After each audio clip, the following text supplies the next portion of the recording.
everybody, Dirty Dan here.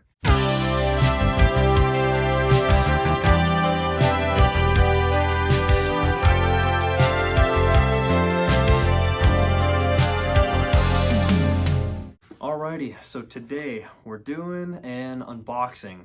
A bit of a classic if you ask me.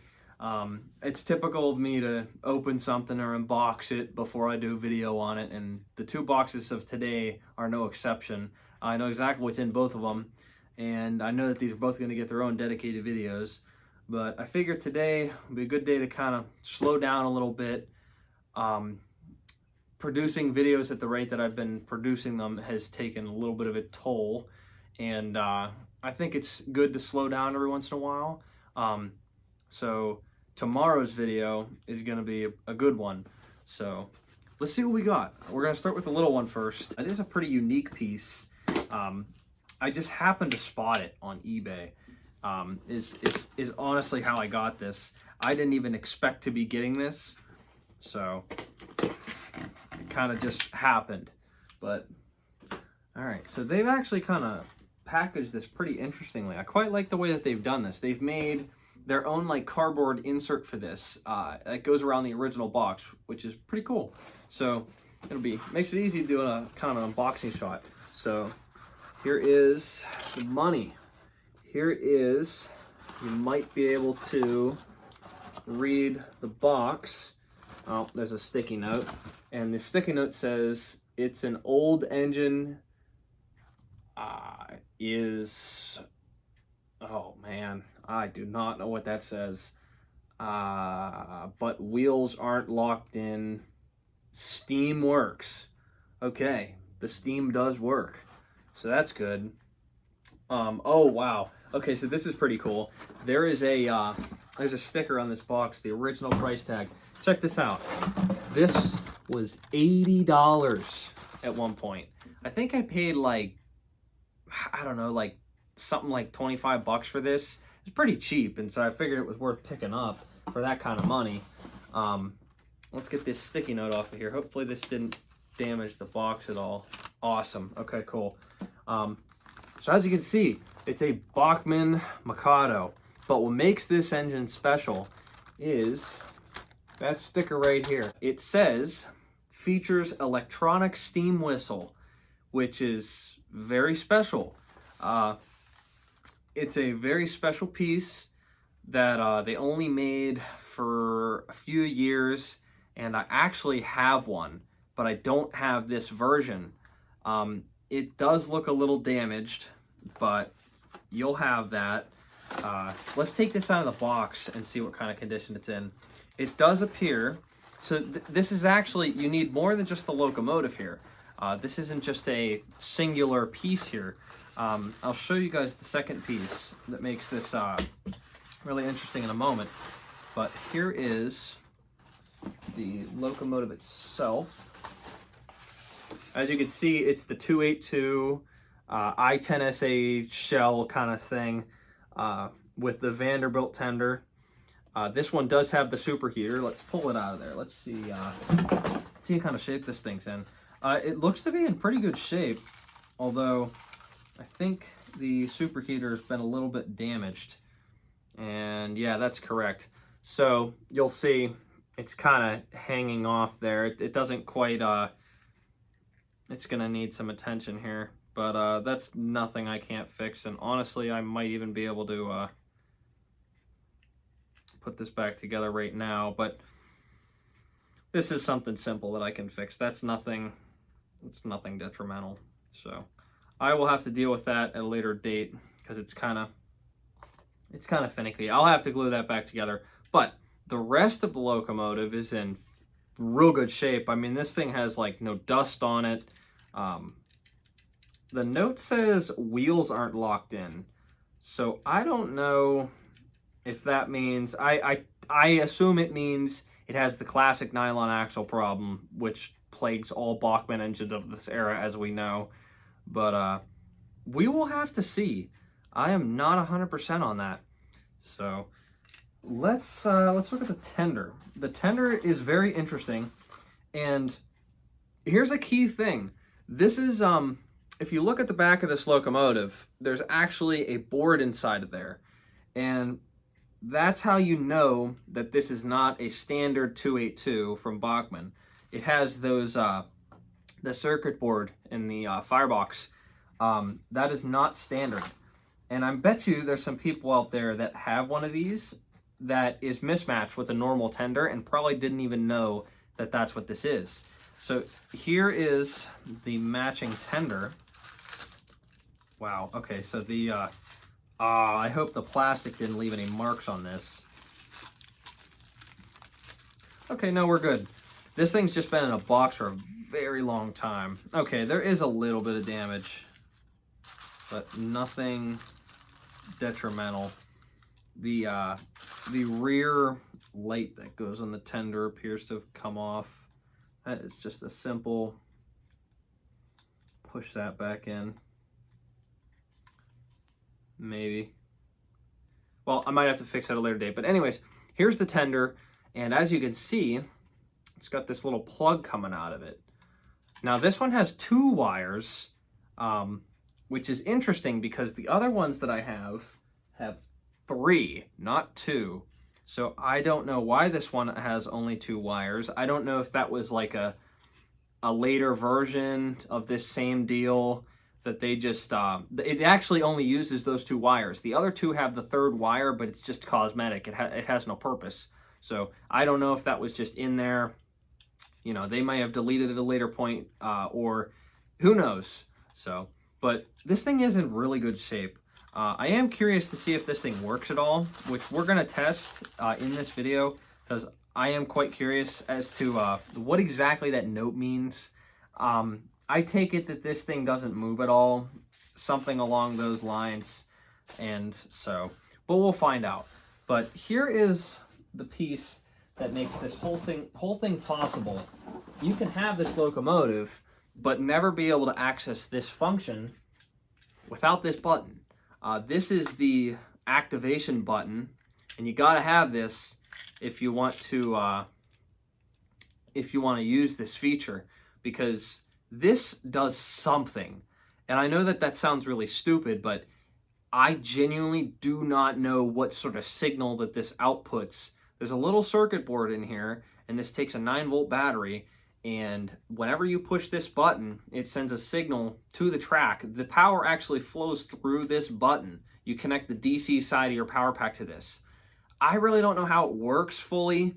I have used it before on my other version, but it still kind of stuns me to this day. I really don't know how it works. I'm not super electronically savvy. But anyways, like I said, if you don't have this button, you can't even access that feature. So it's pretty important that you get them in, you know, original condition so that you can get this button. That's about it for the Mikado. Now let's get to the big box. This is something that I bought from a friend of mine who told me that he had got it. And as you can see, this is not a small package. This is quite a large box. But I kind of worked out a deal with him.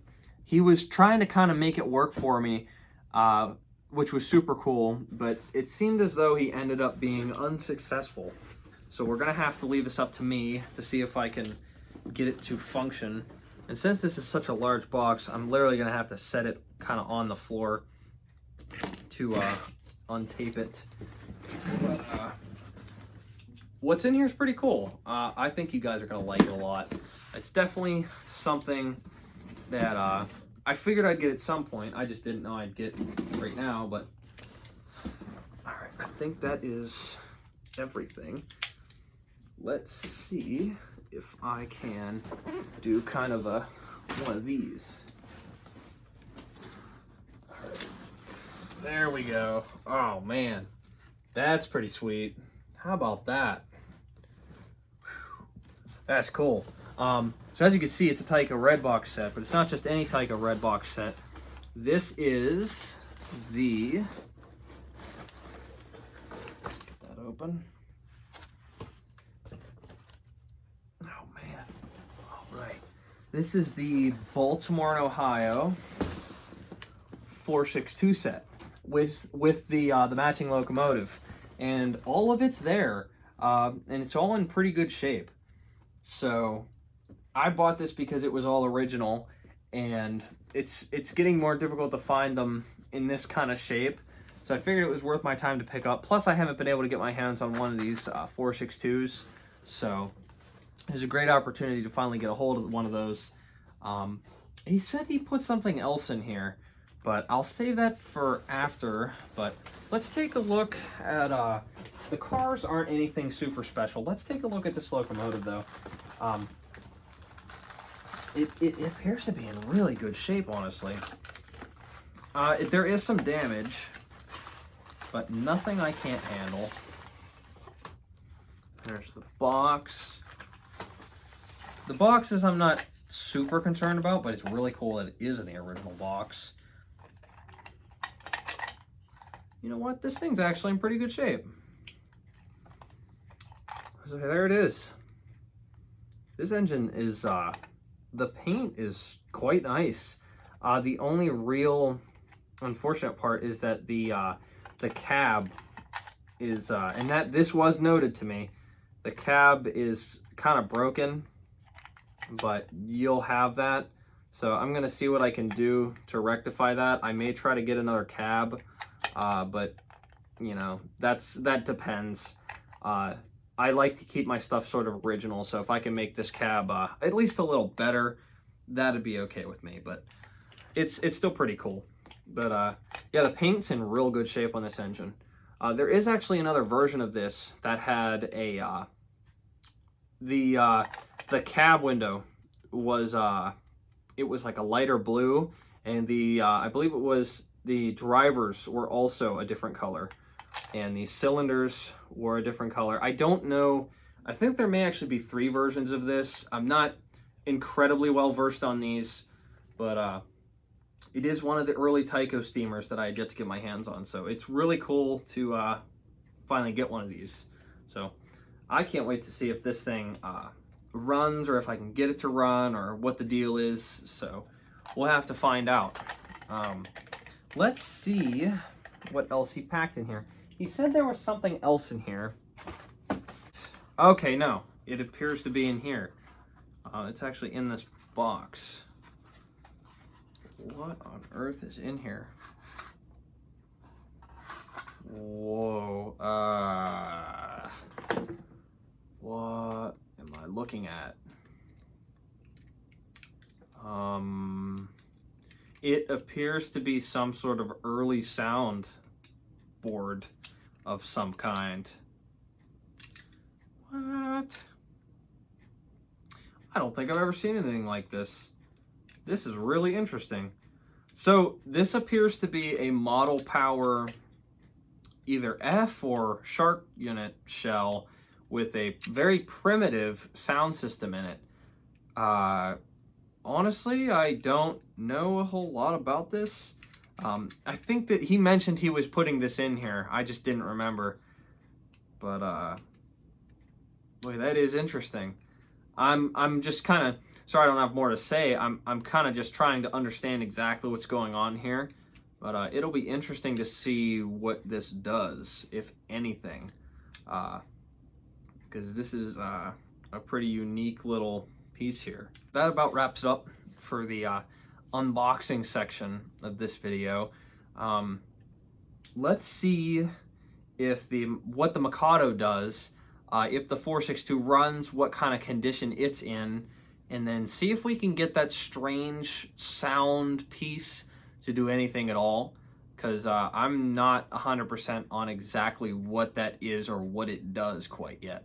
All right, so let's start off with this Pacific. Let's see if it does anything at all. I believe he showed me it did do something, and he kind of got it to run. It's a little confusing, but okay, it's doing something. Oh, that's interesting. What? Okay. That was strange. I don't know if you guys saw that. This thing is shorting. What? That's unique. I don't think I've ever seen that before. It does not like reverse. That is really interesting. It is shorting right there. Huh. That's a unique issue. Okay, so that might take some doing. I feel like I've seen this before. I don't know, though. But obviously this thing is not going to be a winner here, which is unfortunate. So I'll have to put a little bit more work into this locomotive before it'll, you know, do anything. So, but I'll have to look into it a little further. Let's go to the next one. All right, so here's the Mikado. I'm going to be a little more careful because I don't want anything stupid to happen when I try this thing. Because it says Steam, I don't know. It says Steamworks, which kind of frightens me. Like, I'm hoping that the motor is not exploded and he was just seeing the motor just completely smoking its guts out. But let's see. Okay. Well, that answers that question. Yeah. Okay, so it's got the classic Bachmann axle issue. So that's going to need rectified, which is... I kind of expected that. Yeah. So, all right. Well, that's not a huge surprise. So, but that's good that the motor's running just fine, because that means a little less work for me. But I'll have to do some axles in this thing to get it up and running. Here's the strange sound thing. I'm gonna turn on some power and see what happens. What? What is that?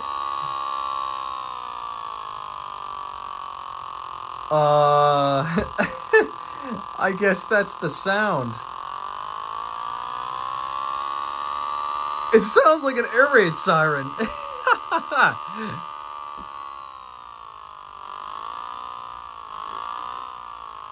I'm sorry, but that's just too comical. What happens if I mess with the pots here? Okay, they don't want to turn.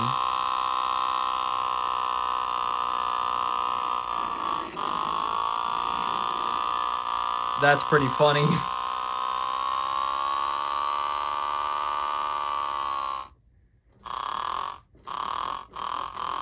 Okay, I'm not gonna lie. This thing's pretty entertaining. It's pretty interesting as well. I don't know who made this, but it's definitely unique.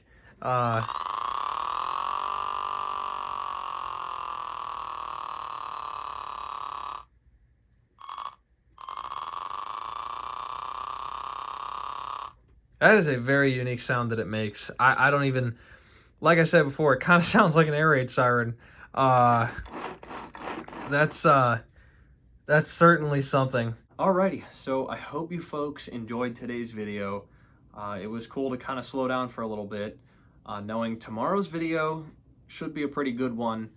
Now that I'll have a little bit more gusto tomorrow to put out a better video. But anyways, I appreciate you guys watching, and as always, I'll see you in the next one.